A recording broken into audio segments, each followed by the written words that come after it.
Hello and welcome to the Everything Canada Soccer Podcast, Episode 2. I'm here, Jordy, your host here with Felipe, like last time. Hey guys, And we're just going to get straight into it. How are you doing today, Felipe?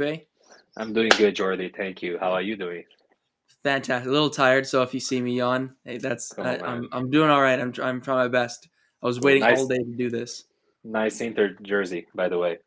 Oh, I know a lot of people don't like it because it's like four It's colors. different. It's But different. I don't know. I kind of like wacky colors like that. What are you wearing?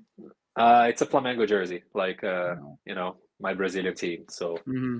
I have the scarf on the back and Oh jersey yeah, on it. yeah. We got a I matching will, scarf. yeah, I will rock some other jerseys, during our blog videos. But Mm-hmm. yeah, it's just we won yesterday, so I was like, I might as well wear it today. Yeah, no, I was thinking about what let's wear. I think I'll wear something different every single time. Eventually, I want to have every team's jersey in the CPL besides Edmonton because I being from Calgary, I can't force myself to do it. It's like I don't know. That's just like my one rule. So Look, sorry. man, like the Pacific, the white and black one that That's there's nice. uniform. That's like I definitely want to get that one. That's Mm-hmm. the kind of one I want from the season. So Yeah, right. Oh, um, with cool, I'd have Marco Bustos on the back of mine. nice, Yeah. nice, good So stuff. yeah, so we're just gonna get straight into it. We're just gonna quickly review the Canadian Premier League's results on the weekend, which for most of our predictions, I think if I remember correctly, got them right. York versus Forge ended up 1-0 for York, which was massive because most of the time Forge ends up winning that because it's Forge. You know what are you gonna do? But Martin Nash's team was able to break through and win that game, which kind of surprised me. But watching Nash as our assistant coach here in Calgary for since the league began in 2019, he's always been like I think he was one of the reasons why Cavalry was such a good team, and now he's brought over Oliver Minitel, and he already had Giansopoulos and Nick Zator there, who are just absolutely fantastic players in their own right. So he's got a good thing going. I honestly think that they're the real deal, along with De Rosario, who you admire so much. No, admire so much, but I do appreciate it. Do appreciate his football. But yeah, no, absolutely, I agree with you. Yeah, are you surprised by York and how well they've been doing this season?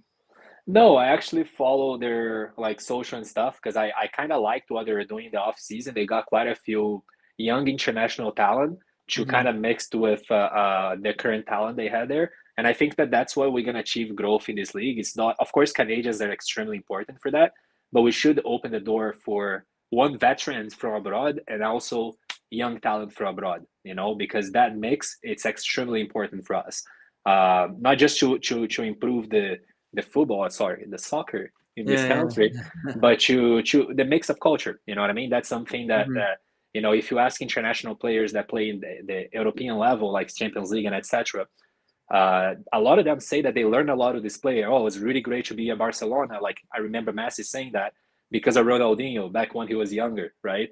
Of course, he ended up becoming better than Ronaldinho. And look, I'm Brazilian, I'm saying that, but it's Yeah. just the idea that he learned a lot with him. So I feel like that mix of different countries, different cultures is always good. And New York did that quite well in the off season, so I'm not impressed. I was hoping for that to happen, kind of thing. Oh I yeah, was yeah. cheering for them on that side. So No, I think that's really good. Like obviously as a Canadian Premier League, we should be focused on like having like producing Canadian talent. That's kind of like the whole point of why the league was made because for Canadian players it's a bit harder to break into the MLS. Besides Toronto, Montreal, and Vancouver, it's really hard, really rare to see a Canadian player on the MLS. So, but I think it's also good for players abroad and veterans, like you said, to come over and kind of give us a little bit of a different perspective when it comes to playing because like we talked about last episode, Canadian players and North American players in general, besides Mexico, when we talk about North American, we say Canada, US because they're pretty much the mm-hmm. same thing. We're very athletic, but when it comes to like footwork and technique, there's a lot to be desired. So I Yeah, think having players that come over is very, very good, like very good for us because you just play differently. You know what I mean? yeah, no, And absolutely, absolutely, and even like looking at look like the Rosario came from I believe Ukraine. You know what I mean? Like York mm, look at the opportunity from like FIFA authorized players to kind of freeze their contract with Ukrainian and Russian teams because of the situation there. Yeah. And then York saw the opportunity. It's like, oh, let's bring this guy back. Like he's originally from Ontario, I get it, but he was playing abroad. So even seeking the Canadian talents from abroad that might be on a situation like him or playing on a second division or third division, it's great. I think that's great. I think that should be more watched in the league. So, or other teams should be watching for similar moves in the transfer market. I Yeah. think that would definitely increase talent. Now, going back to the Forge in York, I watched the like the second half, and it was like quite interesting game because like Forge didn't play that bad compared to like the last, I'd say 40-30 minutes of the game. But the Rosario and Gutierrez, which is the guy that scored the goal. The Rosario did the pass, I believe, and he scored the goal. It was quite a neat play, to be honest. Hmm. He did like a nice post move, look it to the side and fed. So it was I liked it a lot, the goal. Like I said, I've been cheering for York a bit sometimes, so I've been kind of excited that they beat Forge. But yeah, that was my feedback on the game. Yeah. No, honestly, a great game to watch. Great to see a little bit of an upset there. Like if you've seen pictures of the fans, it means so much to them. But moving on to something, we'll probably won't spend too much time on this next, but Cavalry beat FC Edmonton predictably 3-0 on the Yeah. weekend. Um, Loved every second of that. But it was Joe Mason and Ali Musi again, and they're sort of that's the third time I think this season that both of them have scored in a game at the same time together. Like they're beginning to form this little like this deadly duo with them two. And Joe Mason, if you remember from last season, really struggled to not in the chances that he had, but he struggled to put them away. I think like there's so many times that I was at Atco Field and like he missed penalties, he missed open chances, clear cut chances. So did the entire Cavalry squad, to be fair. But he's the main guy, and you're expecting him. He's coming over from England. At the time on transfer market, he was worth about $1 million, the most worth player in the entire league. And it's like he's played in the Premier League, not crazy amount of times, but he played there a couple of games for Cardiff, I Yeah. think, if my memory serves me correctly. So I'm excited to watch these two. Yeah, no, absolutely. I think he even played. Believe he's Irish, right? So I think Yeah, I'm even gonna double check right now. I think he played for Ireland national team. I might be wrong. We'll double check. that'd be crazy if he did. He played for U21 for Ireland. Oh, okay, so He you didn't were play so for close. Yeah, yeah, he didn't play for adult team. And then you're absolutely right. He played for Wolverhampton. So and yeah. that was already a Premier League team.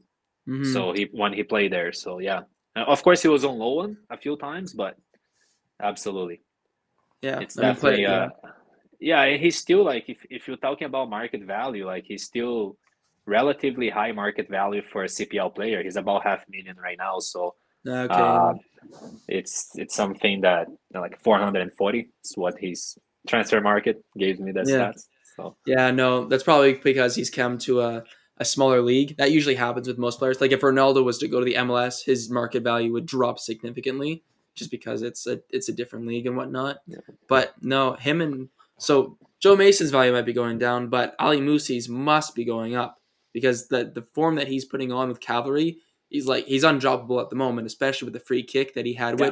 which should have been a penalty because a foul happened inside the box, but the ref didn't catch that. And there's been It didn't matter. so It much didn't poor matter. refereeing. I know it didn't matter, but there's been so much poor refereeing this season, and it's just it killed me. So I was like, you better put this in. And what does he do? He smacks it into the top right corner. I didn't know he had it in him. Do you think that the refs refereeing right now, like, are they used to pro level football for a long time or no? I don't know. I don't think so I don't because think so yeah, either. I Yeah. know we have a shortage of refs in Calgary, and that can't be uncommon among like the entire. Maybe besides Ontario, I can't Yeah. speak from experience, Because but the league is relatively new, so you have to understand that refs are also learning about the league and etc. It's sad to say that, but it's yeah, fact, right? yeah, Uh, Even to hire refs, American refs or Canadian refs that might ref in the MLS, there might have the FIFA badge and stuff like that. I yeah, think it might be actually too costly for this league at this moment, right? So it's better to qualify who you have interested rather than seek yeah. talent away that might cost more money. And I would rather them paying better the players than the refs first, right? So uh, An investment in the refs might be not good, but bad. I I'll wonder if tell you it's. what, an investment on VAR, having the VAR like you're Mhm. watching international football now, it would be the right investment in my opinion, because it would fix some of those mistakes like we saw Pacific and Calgary last year. That is still that polemic, like that talk if did the ball Yeah. went out or not, right? Right. So Yeah. we don't know. Like we really, you don't know, I don't know. I believe it went out, you believe it went out, but we don't know, right? Yeah. So the only way to find out would be through the technology, and I feel like that investment will be key. Yeah, no, I was just about to touch on that. I wonder what would cost more, like a heavy investment into refereeing in this country, or a VAR. I'm not even sure what the remote cost of VAR would be, even like a cheap VAR, version. I think FIFA requires 3 people or 4 people in the VAR room. Okay, so Plus, there's wages on that. Yeah, yeah, so there are wages on top of that. So that's why I'm saying that, because they yeah, would have to build a team for VAR. That's why usually the leagues that implemented, at least I've seen South America implemented over the past couple of years, hmm, that's what they do, right? So you have the ref, like VAR kind of lead, and then 3 yeah, assistants, and then so you have regulations to follow. It should be like FIFA yeah. standard. Yeah, Man, that would be interesting. However, with the funding that the CPL has, it being so low, I think we're probably just a long ways away from something as fancy as that. There may yeah, be, maybe absolutely. there's a Yeah, cheaper version of it with only like maybe two refs and like maybe closer less to the World cameras. Cup. Maybe closer to the World Cup to actually train, Yeah, refs yeah, for the events, right? So maybe yeah. Because yeah, 2024, 2025, we don't know, right? So so I think we had one ref at the last World Cup. I remember vividly. I think he was a fourth official. I think, if my memory serves me correctly. I yeah, forget where he was from, but it was good to have some sort of representation. Now we actually have a squad going to Qatar, so that's kind of. I'd rather that's have nice. a team going, yeah. Yeah, But yeah. anyway, grass is green. Cavalry beats Edmonton. So we're That next one will be Valor and Halifax. Halifax. Yeah. So So that's a boring game. yeah, Um, I don't know if anyone watching really cares about Valor or I'll Halifax, but I'll be honest, I did not watch this game. I just kind of followed the news and then watched some of the yeah. highlights on One Soccer after, and Hmm. like nothing extreme, like nothing that nice to see. So Yeah, I think the result for both teams is it's a result that's kind of like it's good not to lose, but it's good. It's not good to win. So I think both teams are yeah, kind of in a similar sort of position. So I think a draw is right for both of them, but like it's like take a point, go home sort of thing, hmm Especially after Valor, wasn't able to play Forge or whatever. Now picked up a point, got a clean sheet, and just move on, I guess. And we'll move on because I don't want to talk about a nil-nil draw. uh, Um, yeah, no, but the last game was an interesting one. It was Atletico at home to Pacific FC, who wrongfully probably won that game, even though Atletico dominated in chances created, expected goals, shots, everything, except for possession, because Pacific FC, as we've seen, they love keeping the ball. They have all the players in the league to keep the ball, but when it comes to actually, and I kind of highlighted this on my power rankings, if you can't, if like for Atletico Ottawa, if you can't put it in the net, then you're not going to go far when it comes. But Pacific FC, like they have that champions mentality where it's like we may not get all the chances in the world, but all we need is one good, clear cut chance, and that's all we mhm. need. I don't know. Did you get a chance to watch it? Not like the whole game. The last, so I saw the goal, which was good Yeah, because yeah, it no, was maybe in the last 20, 30 minutes of the game. But yeah, I watched the past, like I would say second half. The beginning of the second half is when it started. I feel like Pacific was ahead. Just like it was a tight game. It wasn't like a extremely far difference in quality, but mm-hmm.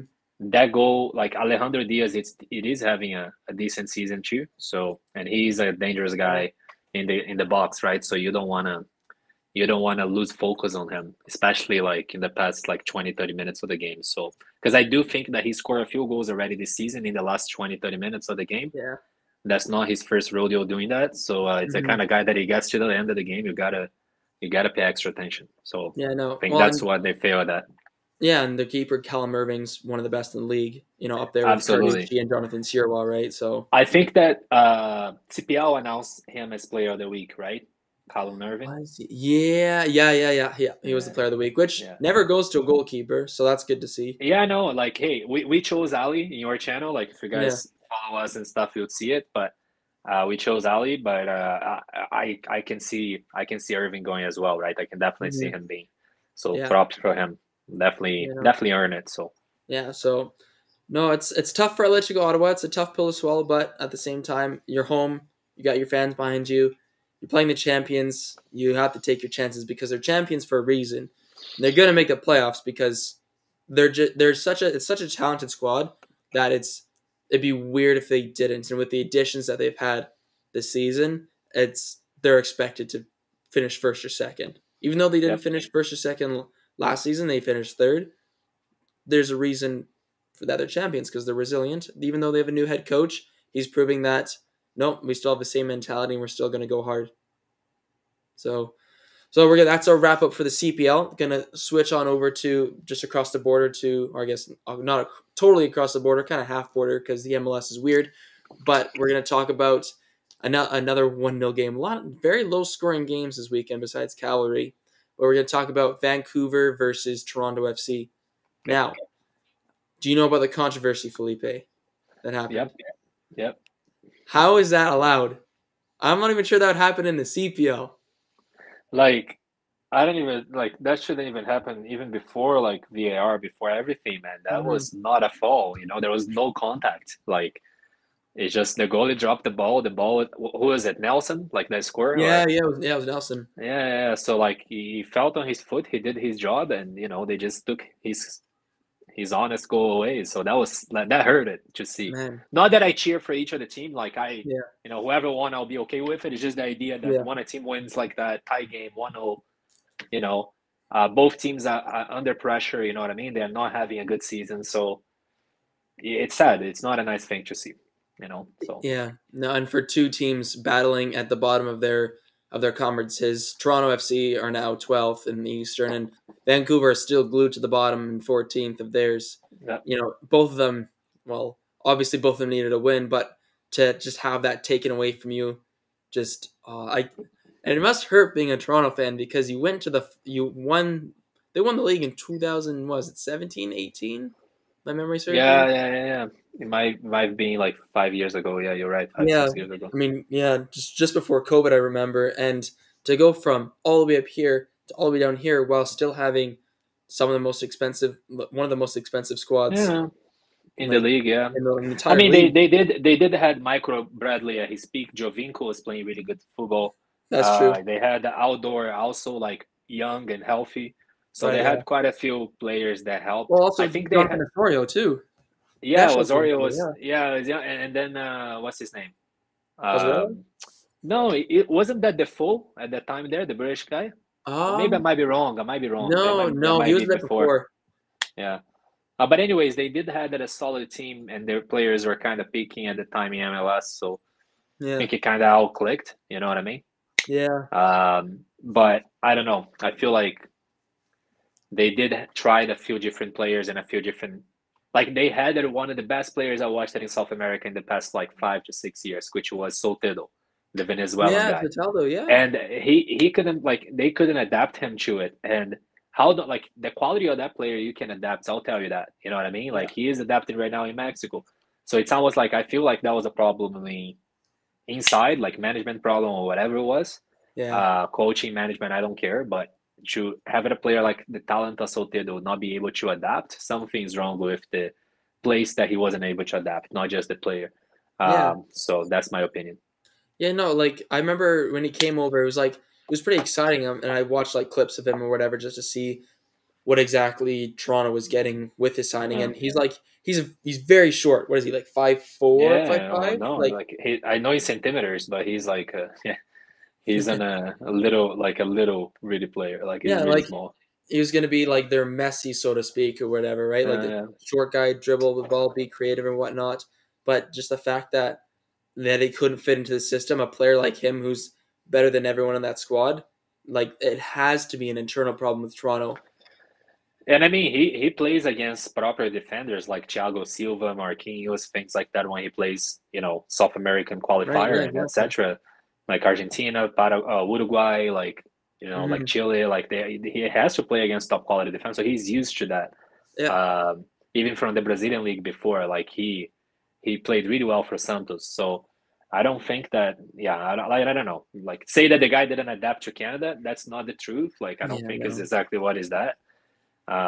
Especially because he didn't move in the winter. Like it's he could get Yeah, used to it, no. you know. Like it But yeah, would have been warmer. And Toronto's yeah, like it's not tropical or anything, but it is more humid, which I'm not sure. But Brazil's quite humid, is it not? yeah. But it's not. Yeah. It's not even about that. I feel like it's about like one Brazilians or Argentinians who leave to MLS for money usually, Mm, because they already kind of know that the chances in Europe are off, right? yeah. So they will receive a good financial offer, they will come. So they are Yeah. getting well compensated. Like Soteldo's salary wasn't small, you know what I mean? Yeah. We're talking about on the high millions. Like he was probably going to be the most well paid player on the team, if not the most, the second or the Yeah. third. So No, he's that's a yeah. high salary. So at the same time, it's like there is no excuses at this stage. You adapt if you're a Yeah. professional, you know. So Yeah, so it has to be an internal thing because Toronto FC for this season and last season just I don't know, I just don't know what's up with them. They're just yeah, I like whenever they lose, I'm like I expected that. Whenever they win, I'm like good for them. They need that. You know what I mean? Like yeah, it's so flip floppy. yeah. Yeah, but anyway, Um, we're gonna move on what to a bit more of an exciting team, and that's CF Montreal. Again, they beat Orlando on the weekend 4-1, which like and again, top of the power rankings. I'm pointing at my list over there again. are they But like third right now on their conference? Third, the third, yeah, second, or the third? yeah, Yeah, they're third, yeah. Which is like good because the Eastern Conference, besides like the Sounders and whatnot, who are obviously the CONCACAF Champions League champions, I'd probably say the Eastern Conference has a bit more quality to it. That's where Tajon Buchanan was when he and the Philadelphia Union. Oh no, sorry, he wasn't Philadelphia Union. He was New England New Revolution. England. Yeah, All those teams on the east side, I just get mixed up. But the Eastern I think Conference he is I think quite competitive. he won the MLS, right, with New England. Yeah, yeah, they did.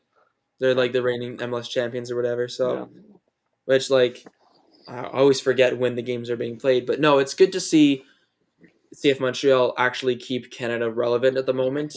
Because it's what we said last video, like last week. Like we're afraid of having some players that play the World Cup sort of not being able to play for a month, 2 months prior to the Yeah, World Cup. So knowing that Montreal is doing well, it's kind of like we hope that they get far on the playoffs. So yeah, Kamal Miller, Johnson, like Piete, like yeah, all of those guys might be in a better shape for us, right? So yeah. No, um, no, that's it's good. And I don't think we have any. There's no starters on Vancouver or Toronto besides Jonathan Osorio, of course. yeah, But he plays. Yeah, honestly, I don't think he needs to play. He's one of those players where I don't think he needs to consistently play. Or if he takes a month off, I don't think he'll switch off or anything. Whenever he plays, he usually gets like a 6 out of 10 or 7 out of 10. He's just like super consistent. consistent. Yeah, Yeah, on that. Yeah, exactly. yeah. Yeah.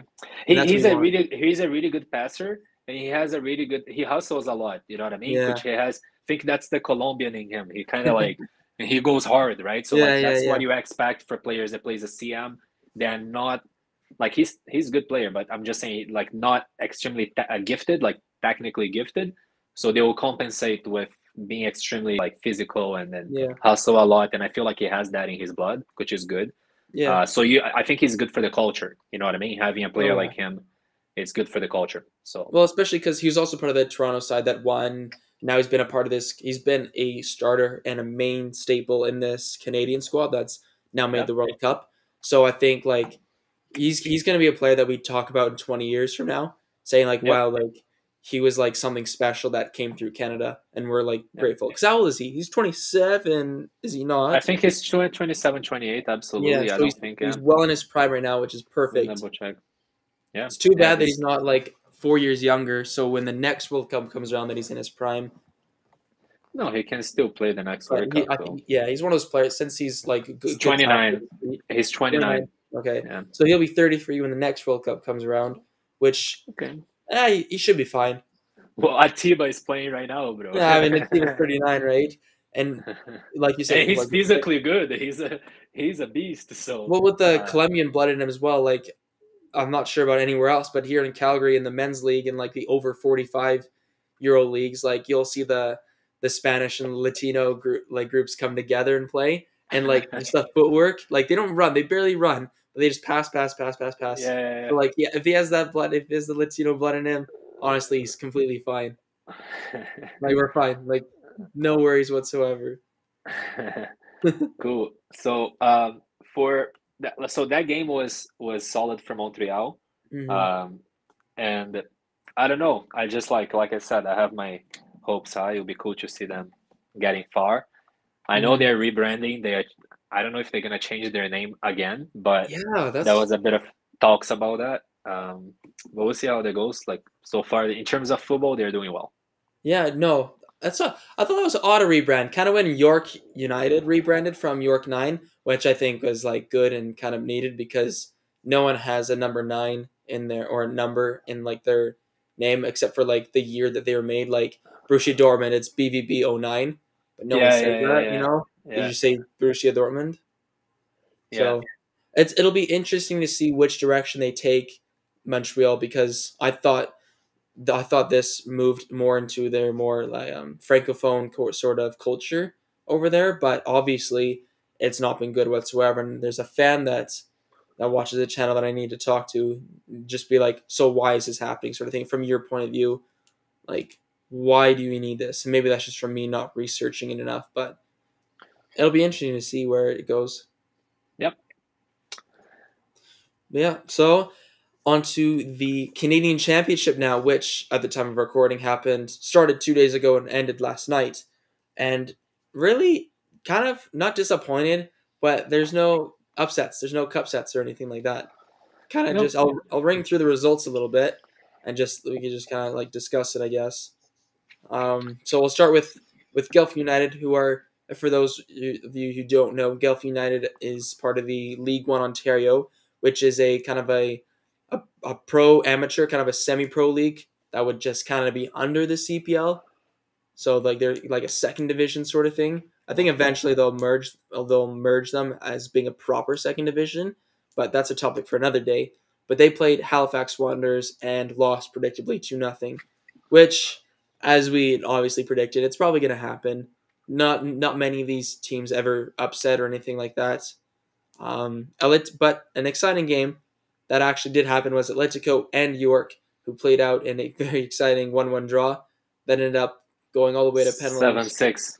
Yeah, 7-6 on penalties for yeah. York, which is, like we said again, York are creating this culture, this winning culture. Now they can win in cup games and go on a bit of a run. So they'll be one to watch. If you're one team wondering which team to watch in the Canadian Championship, I'd probably say watch York United because I think they can do anything. And who do they actually play next? York Yeah, who does York Pas- United play next? Pacific.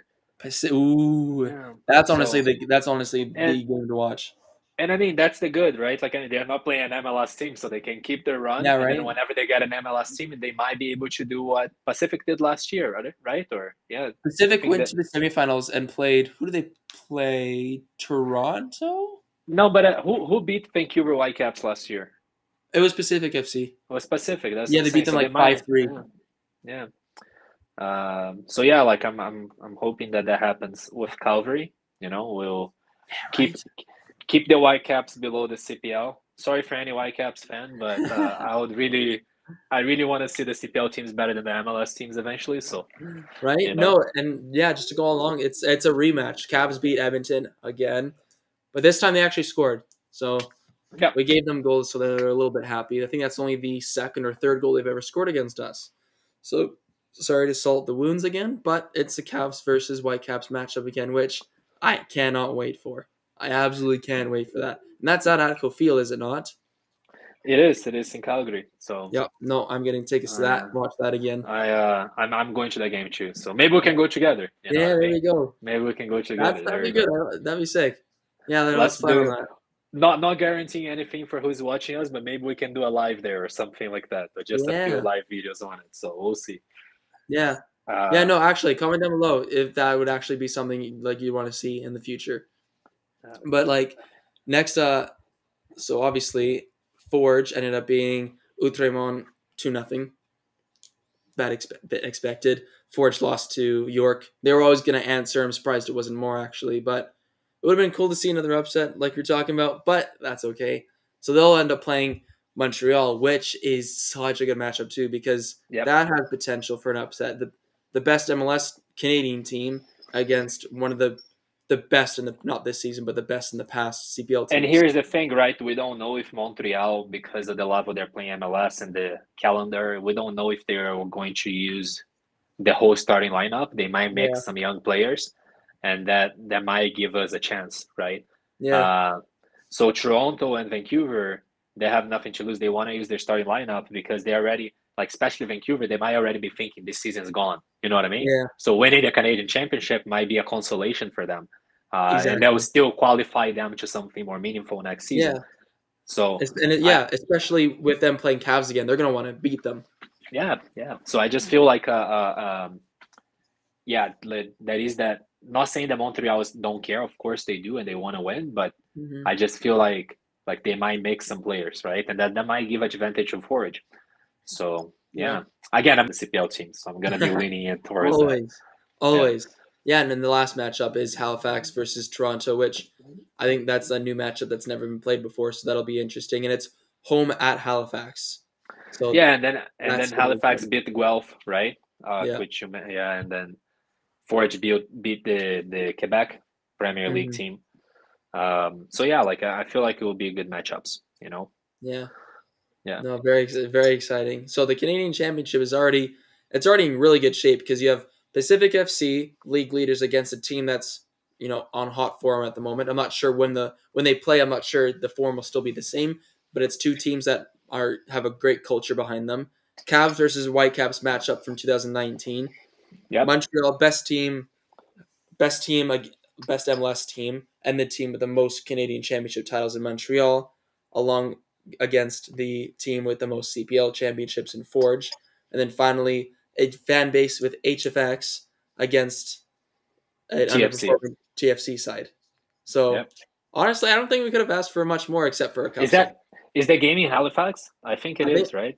I'm pretty sure it's at the Wanderers grounds, Yeah. which is like Give them give them the taste of the fans oh, there. and that'll Yeah. be and they already packed the stadium like for their home opener. I think it was Oh yeah. almost full, around 6,000. It'll be Yeah, full yeah. again. They'll probably make extra room in order to sell out tickets there.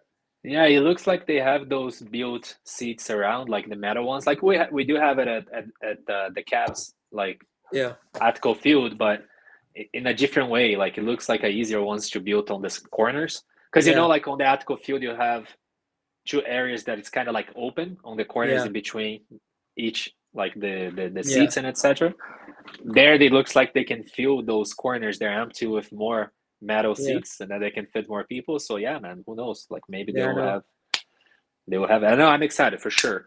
And then Yeah, I next, I know. think we're you know the scoring predictions, man. Just to kind of touch it, I think we nailed down almost every scoring prediction from last week. I think we did. Like Yeah, I I don't think know if it was no. 100%, but we're pretty close to it. I think we I missed one know. game. Yeah, we both picked Valor to beat Vancouver, and I was really hoping that something could happen, but nah, Not Vancouver Vancouver. showed us wrong. Was it? No, I don't. I'm not talking about the Canadian Championship. I think I'm talking about Oh, the league. Yeah, the league. I Yeah, think. Yeah, I think we did. we got Oh, we got cool. the Yeah, Cavs. Yeah, we got the game right against Edmonton. We got York right against Forge. In the end, but we got it. I think yeah, what we missed was Valor and Halifax. That was yeah, I know. Oh, I think you and I we call maybe Valor or maybe Halifax or something like that. yeah. No one wants to Um, call a draw, so No, no one wants it. But for this week, since we're talking it, and I'll tell you right away, since we're kind yeah. of chatting about it, I do think that draw is gonna happen. But I think Forge and Atletico are gonna tie. Atletico, Unfortunately, it's yes. I'll tell you why, because I feel like that game is on Saturday, right? I yeah, think I don't know. I think Forge, it's with the rope against their necks kind of thing. Like they do need to like win. But yeah, Atletico has been having bad luck. Sometimes they've been playing well, but they're not able to win. So I yeah. think No, that you're right. both teams are gonna get on the field like hungry, but that might lead to a tie. So that's my vision on that. That's my thought Hmm, process. I So see. that's the game I'm calling a tie this week. Yeah, and well, Atletico are also, they're even though they have a negative goal difference, they're not in bad shape. No. Like they've been better. I think they've been. This is their out of the 3 seasons they've had. Even though they're only sitting like in mid-table, I think this is definitely their best season so far. So I think Absolutely. Yeah. I think I'm gonna go with a man. I'm gonna go with a slight edge to Atletico, and I think they're Okay. gonna win it. Trust me, I would rather see that than Forge winning, but just I don't know, just why. Forge beat Yeah, Cavs before, so I just wanted that true. yeah, no, no, It's no, kind that's of like fair. the rivalry, but yeah. um, and then the next matchup on Saturday is Pacific FC versus FC Edmonton. Now you might think it's an easy pick because Edmonton are so awful right now, but last time they played, it was a 0-0 draw. FC Edmonton did what they like to do and sat back in a deep block and just try and defend the whole entire game, and they might actually employ something like that because Pacific FC has been shown that when a team defends really deep, they keep possession really well. They pass it back and forth, but it's that penetration, that getting in the ball into the box because they don't exactly have Taron Campbell anymore, who was that big fox in the box, 6 foot whatever, massive Yep. guy who could bring the ball down and just fire it whenever, pass off to whoever. So it's tough. So I think that could be a draw. Yeah, no, good call. I mean, it's definitely a possibility. Um, man, like I don't know. I've been watching Edmonton play, and it is, with all the respect to their players and coaching staff and etc., but it is ugly. Mm-hmm. Like it is not a pretty football to watch or soccer to watch. So for that sake, I'm gonna go Pacific on that Fair game. enough. Fair Yeah. enough. No, not a bad But I choice. agree with you. I definitely feel that, and one of the reasons why it's ugly is because they play a lot of strong physical game defensively, right? So Yeah. it aligns with your thoughts, and I completely agree that a Yeah. possibility of tie is high, right? Yeah. Um, but and then as a Cavs fan, we expect them to tie so we can win and we can take advantage. So I Yeah. get that viewpoint as well. But yeah, no, I'll go with Pacific on this one. Okay, fair, fair. So the next matchup is a very good matchup. It's Wanderers versus Cavalry at the Wanderers ground, which is going to be packed because Cavalry are a great team. Many people are going to want to come out and watch, and they just have a fantastic fan base out there. I want to go out there desperately, but obviously funds aren't there at the moment, so I can't exactly make that cross country travel. But I'm really excited to watch this game as it's 2 great teams with great managers going head to head. Cool. Uh, What's Yeah. your thoughts? Who are you picking? Nah, I have to go Cavalry, don't I? It's wrong if I don't. You know what I mean? Like I don't want to be that boring guy. Oh, I'm just gonna pick my team every time. But Yeah, I don't know, man. Like they we've want your been in games. such good form right now. If Ali Musi and Joe Mason continue this form with Elliot Simmons now back in the lineup and Charlie Trafford hopefully fully recovered from his little knock at the Pacific game, then I think we will win. Mm, okay, I I want. I'm gonna cheer for Calvary. Like I want to be wrong, but I think it's gonna be a tie. Yeah. I'll tell you why. Calvary like started kind of struggling a bit. They won the last 2 games, I believe, in the CPL, right? Mm-hmm. And they just played a game this week in the middle of the week. So now it's been 3 games in a row that they kind of won. Um, I think that they can keep the performance exactly what you said, Ali and Mason. Like if they keep playing the way they are and that keep building the chemistry, like sure, we definitely have a possibility. But Yeah. Halifax also come from a couple bad results, so I feel like they need to kind of wrap up. They're mid-table right now. They started the season up and then they're kind of mid-table. So I think that like for the same reason that I put tie for Forge and Atletico, I think both teams are going to be thirsty and hungry for it. So No, tie that's for true. me. Yeah. I could see it. I know we've tied Halifax in the past, so I could definitely see that happening. Yeah. So I don't disagree, but I also disagree. I think we'll win. uh, well, we'll um, see, right? Like I mean, yeah, like I said, on that one, I want to be wrong, right? So yeah. if I'm wrong, I'm happy on that one. Yeah. That's fair. That's Yeah. fair. All right, last one. Valor versus York United. Now that's I always say that's an interesting one because I always think they're interesting because each team has their own storylines and whatnot and what they're potentially going through this season. Valor at the moment, I think there's a lot more to be desired from them. I think they have very talented players in Alessandro Righi, William Accio, Ricci as well.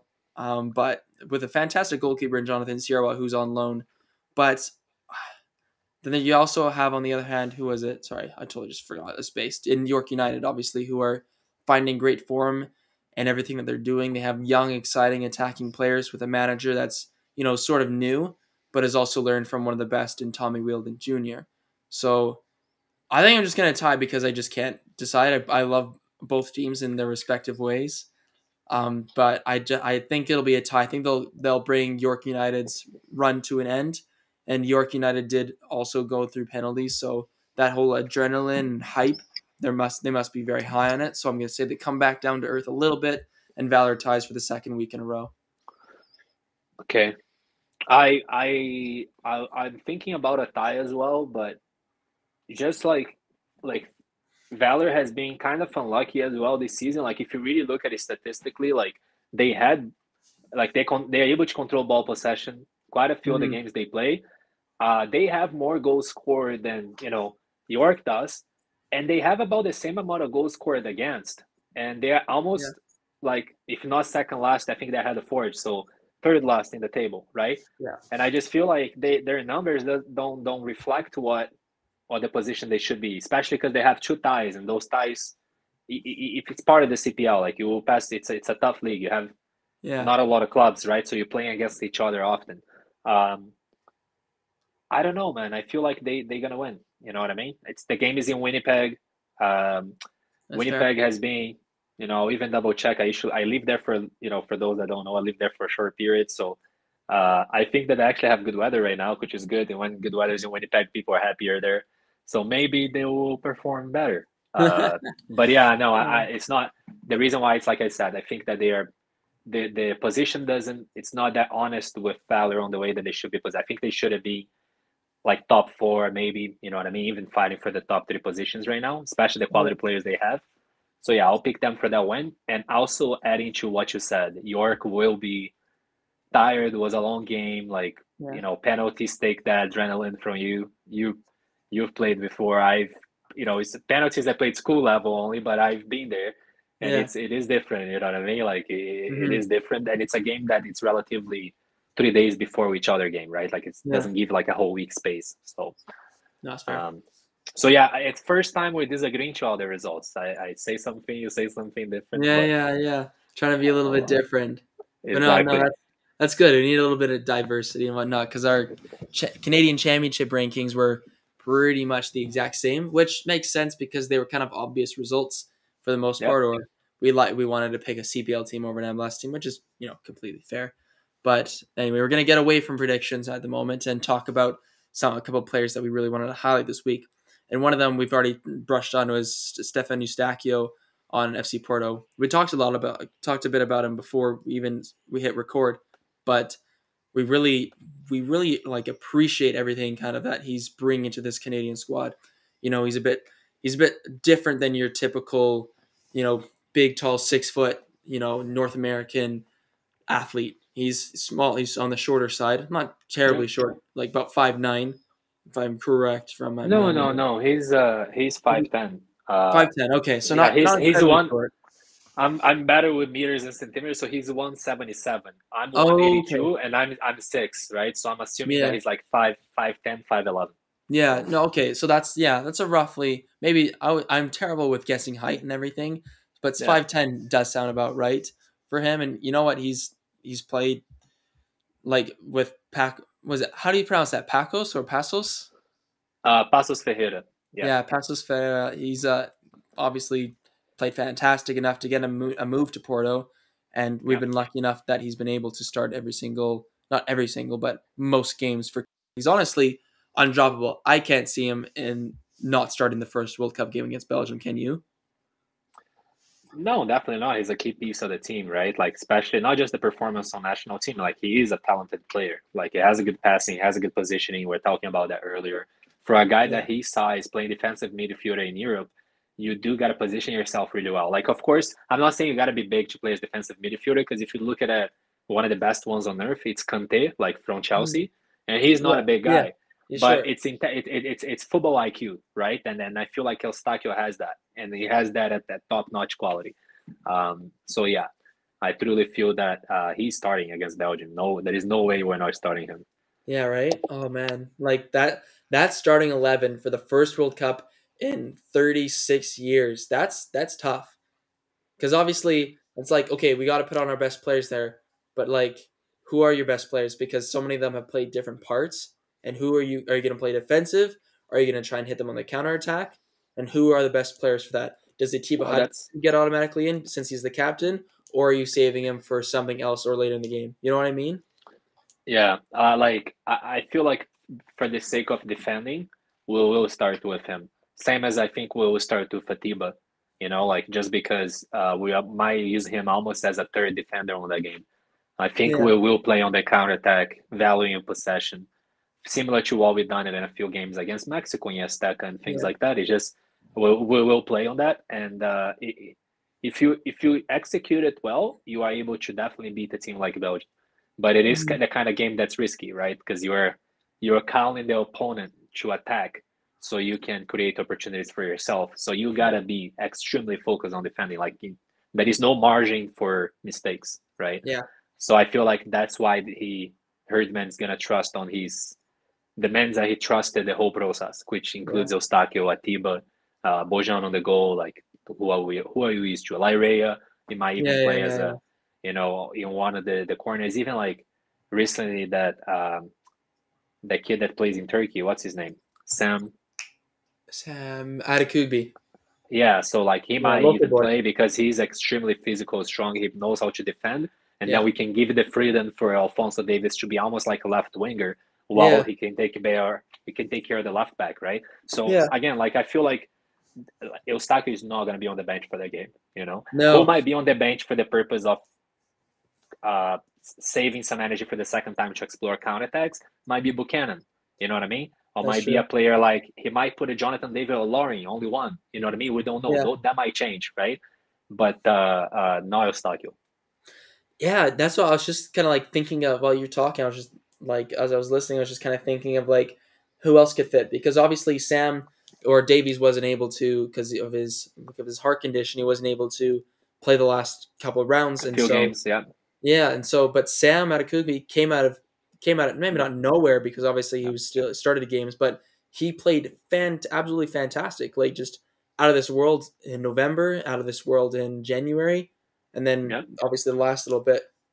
So like in left back, we're fine. Like that is a position that we're completely fine.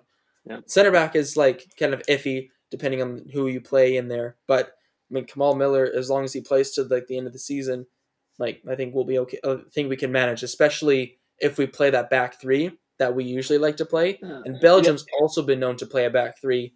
And as you know, Absolutely. when Absolutely. someone plays a back three, the best counter that is a bet to play a back three and Yeah. mirror what they do. So Um, Kamal Miller, my main concern against Belgium is his size, man. If you yeah. like, he's the same height as Eustáquio, but he's gonna be defending Lukaku, which is like Oh six man, no. six two, 200 pounds. You know what I mean? Like Actually, if we put Atiba Hutchinson on Lukaku, that's six not that one. bad actually. Yeah, yeah, that's a good Nah, matchup, I, right? I think But no, Atiba's gonna start. 100%, he's gonna start. Now that I'm thinking about it, it'll probably be like I'm guessing like maybe a back four, a three, and like two or like a 1-2, and then have as we defend. I think Atiba Hutchinson might drop into and make it a back three because he's played center back before because yeah, he's yeah. very versatile that way. So maybe it'll be a Eustachio, Mark Anthony Eustáquio, Gay midfield. yeah, Eustáquio on De Bruyne for sure. Um, Jeez, that's because such a he needs mismatch. he needs he needs to glue on him, right? Because he's the brain of Manchester City. He's the brain Yeah, Belgium, right? So I think yeah, the wingers are the least concerned for us on the offense. Is the center back and the CAM. Like the wings, like Hazard and whatever, like sure, like but they are not at the top of their form anymore. So we can yeah, definitely rely on the left backs and right backs to do a good job. But we gotta like focus on that center. You know what I mean? The center, the yeah. creativity of the team and Lukaku. It's like Oh man. especially in the World Cup, those players I've seen it against Brazil in 2018. Like they step up their game. So Yeah, yeah. um, No, just yeah. I mean, they and De choke Bruyne near just the put four ends, past but they leads. step up. Man, that's scary. having a player But that hey, can, man. it is a good start because you get the worst game out of the way. You know what I mean? So Yeah, even no, if you that's fair. sometimes when you get a tie on the first game like that, it's such a good motivator. It Yeah, becomes almost like a win because you know that you have two more games. You pass the worst game, and everything else that's coming, if you do the right job, it's better, right? So yeah, like no, your expectation, like you feel good about it. So I can definitely see that being a solid motivator for Canada as well. Like do yeah, well no, in a good game, even if you lose by like 2-1, 1-0, like you know the world will see it. Belgium's not having an easy time with Canada, which hasn't been the World Cup for 40 years. yeah, So that's nice, and that might be a motivator for us for the other two games, right? yeah, Cool. no. So we'll But move on touching from back, yeah, I was yeah, just gonna touch back on Eustáquio. Like I feel like he had a, a great beginning of his season. Passos Ferreira, he played 20 plus games, I believe, there. 25. Yeah, I think Um, that's something. So yeah, so he had a good season, and then he called attention from Porto. I told you that I've known a person that worked with Portuguese teams, and yeah, they mentioned that Eustáquio has been a player that has been watched with by other, like not mhm, just by Porto, but by Braga, by Sporting, by a few other teams for the past year and a half. And he even said that at that time that it would be better, in his opinion, for him to stay another semester in Passos and finish the season and move this window to Porto because of adaptation, etc. And it's true, he played only 10 or 11 games for yeah, Porto on the second half of the season, which is half of the games that he played on the first half, right? yeah, It still didn't diminish the quality. Like every time he played, I think he did his job, you know. yeah, Um, it's a tougher system to fit in. It's a team that plays Champions League, right? So it's a tougher system to fit in. yeah, Uh, it is one of the largest clubs in Portugal, if not the largest, the second largest. yeah, I remember, you're too young, but I remember them winning the Champions League. You know what I mean, with Mourinho and yeah. Back Deco in and what, players 04? like that. Yeah, that was Yeah, one of my first time kind of like watching the Champions League. You know, as a yeah, teenager. So, well, as a kid, not even as a teenager, as a kid, yeah, and yeah, like I remember that, and that team had a few Brazilian players that I liked that as well. And anyways, it's a huge club, you know, to play for. It's a huge club, mhm, so I'm happy him to be there. I'm happy him won his first title ever, right? yeah. No, Uh, that's big. but I have higher hopes for this upcoming season. I really hope he's settled better and he's able to become a starter or play more consistent. Yeah, well, exactly. And he'll have a preseason with the team. He'll have the beginning of the season, and then there'll be the group stage of the Champions League as well that he'll be in. So there'll be plenty of opportunities, and probably the beginning of their cup run. So Yep, I think he'll have lots of opportunities to play, leading right up to the World Cup. So I think he'll hopefully, fingers crossed, be in some good form to come. absolutely, Yeah. absolutely. So So the what's next next, bro? Ike Agbo. Sorry, I cut you off. I was gonna ask what's next, and you said what's next at the same time. No, Um, Ike Agbo. EK. Yeah, Okay, hopefully I'm so pronouncing that right. yeah, I mean, I think you are. If he's wrong, he can tell us. You know, we'll be happy to hear from him. Yeah. Which that's But crazy. Yeah. Just how sorry, you go ahead. no, I was just gonna say like he's a new addition to the national team, right? Like I feel like has Hmm. 3 caps, 4 caps for it. Yeah. Um, but like he's playing at a good form. You know what I mean? I Ah, feel like that he should be going to the World Cup, especially if he keeps his form for the beginning of the next season. There yeah. is no way that he shouldn't. Um, he comes from a really good academy, which is Chelsea. So, you know, like even Chelsea is well known to review a lot of players that don't play for the main team, right? They buy players from internationally and keep Yeah. loaning them to other clubs, and sometimes they don't even play for the main team Yeah. of Chelsea, like their starting lineup. So Ike is one of those players, and I feel like that doesn't diminish the player. You know what I mean? Because Chelsea has a really good scouting system. So Yeah. a lot of the players that don't succeed there sometimes they shine in other clubs, right? Yeah. And that's his story. Like I feel like he got purchased from Genk in Belgium. Maybe didn't fit in as well for some reasons, but in France he's been doing quite well. So Yeah, no. No, anyone coming from the Chelsea under 23s are always good. They have one of the best.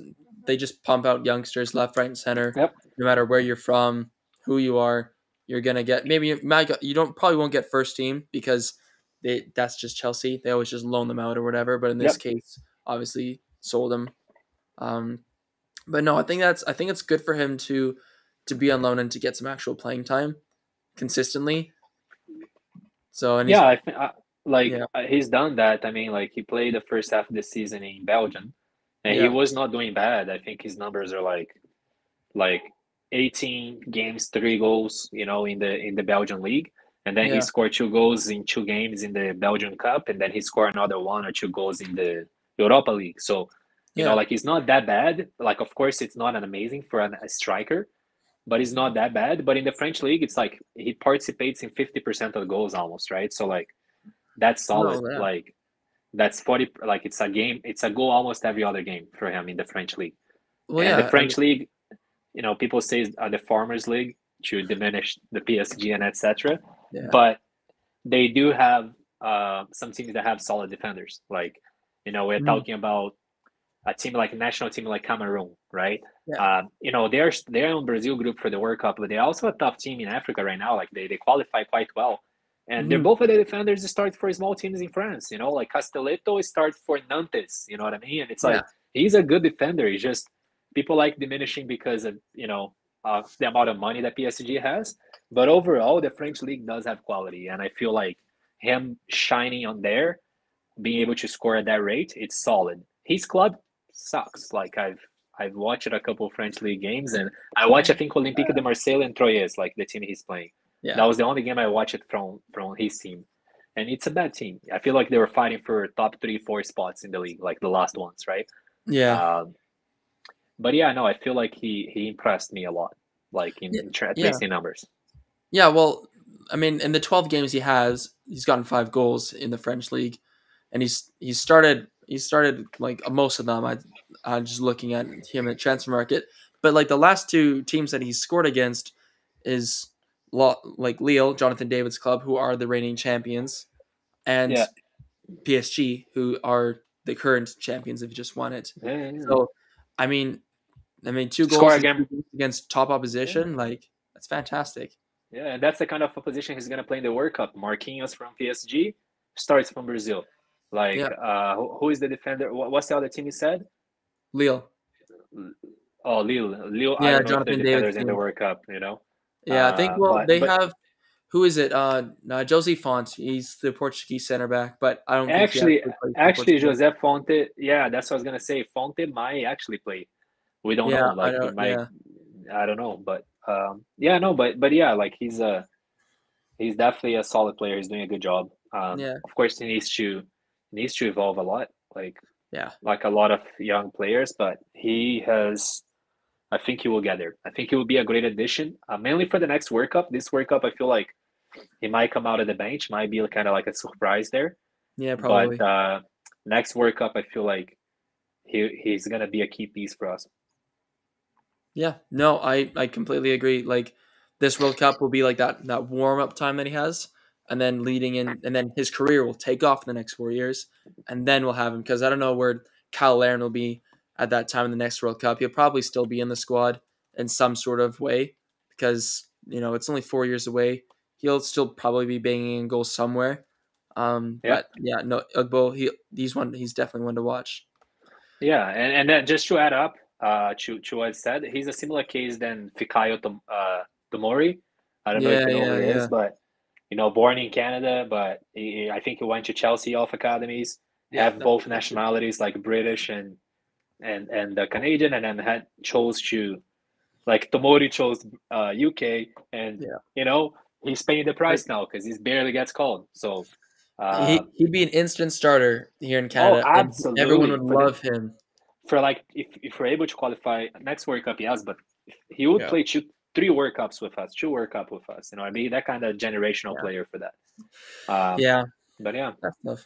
But we'll go on to someone who's actually on the Canadian national team. That's Tajon Buchanan. What a career this guy is gonna have!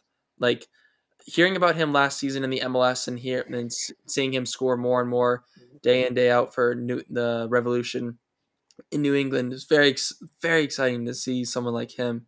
Like even though he's only like made 4 appearances in the playoffs here.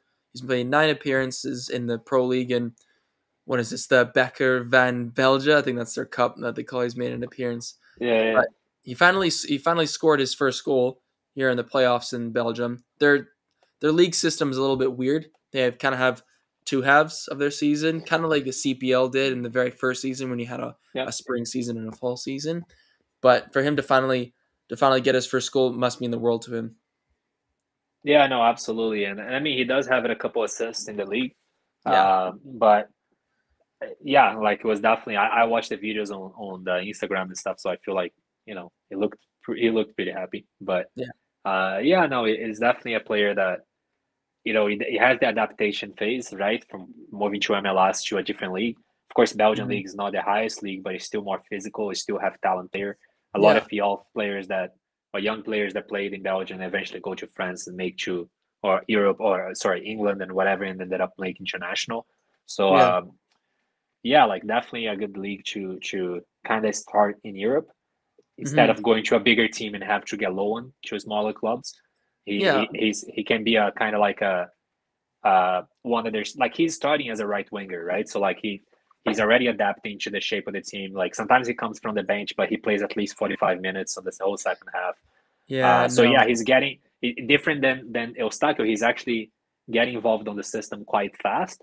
And Club Brugge, it's the second best team right now, a first best team. I mean, the first team in the league is not that good. He's just there because I mean he deserved it. They deserve Yeah. it, but it's just the idea that his club is the best club in Belgium right now. So he might win a league title 2 years in a row, right? One with MLS and with New England Revolution, and one with Yeah. Club Right. Brugge, right? So for a Yeah. young No. player have the experience of winning national titles back to back, it gives you experience. You know what I mean? It definitely makes you improve not just your football, but your perception, your winner mentality. You know what I mean? So I Yeah. feel like that's key for that, for the development of a player. Yeah. No. That's good, especially because same with Eustáquio. It's good to have him playing on a team that's already like established and already like a good club. Like Club Brugge are historically the best team in Belgium. They have been. I kind of was impressed with him last year on national team. You know what I mean? Like I did not heard about him a lot. Like I knew who he was from researching young Canadian footballers, but I never watched him play. And I watched it for the national teams, and like he was kind of surprised for me to see him in the starting lineup and stuff like that. And I was watching him play, I was like, "Fuck, this kid is good." Yeah. Like Right. he's good. He has the speed, he has the vision, his IQ, it's improving. Um, and then yeah, like I'm pretty confident that we got ourselves a really good right midfielder, right wing right there. Someone who plays on the right flank. So Yeah, no, like we said, just to finish up, Tajon is one of the is one of the reasons why our wings are so strong. Like we never really have to worry about who's going to play on the wing. It's more like which yeah, one out of these three or four are going to play on the wing today, sort of thing. Because all of them can do a yeah, job, all of them are quality. So there we go. yeah, absolutely.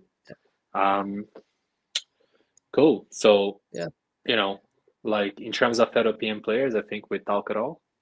yeah, no. So those are the three that we've gone through today.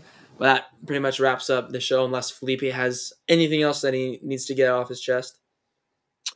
I don't. We kind of did the score predictions already. We usually leave that for the last, Yeah, but we did that since we're already on the flow there. yeah. And one thing I want to say is we did briefly talk about the power rankings, but we do have a power ranking video of Jordy in the YouTube channel, and we're gonna be trying to do that every week. So we're kind of gonna separate the power ranking. We'll have Jordy explaining the custom, why he does the power ranking this way, and etc. I might join him sometimes. So is that right, Jordy? Is that the plan, right? That's what we kind of want to Yeah, make it happen, right? Okay. yeah, every week, yeah. So we stop talking about that in the video, in the video blog that we do every Friday, Hmm. and then we're gonna start doing it on the middle of the week, so Yeah, we can announce together. Yeah, cool. perfect. Well, that's pretty much it for this week's episode. Hopefully, you guys enjoyed and learned something about football in Canada or soccer, whichever you guys prefer. But yeah, that's pretty much it. That's all I gotta say. Glad having you, and I'll see you guys next week. See you. Yep.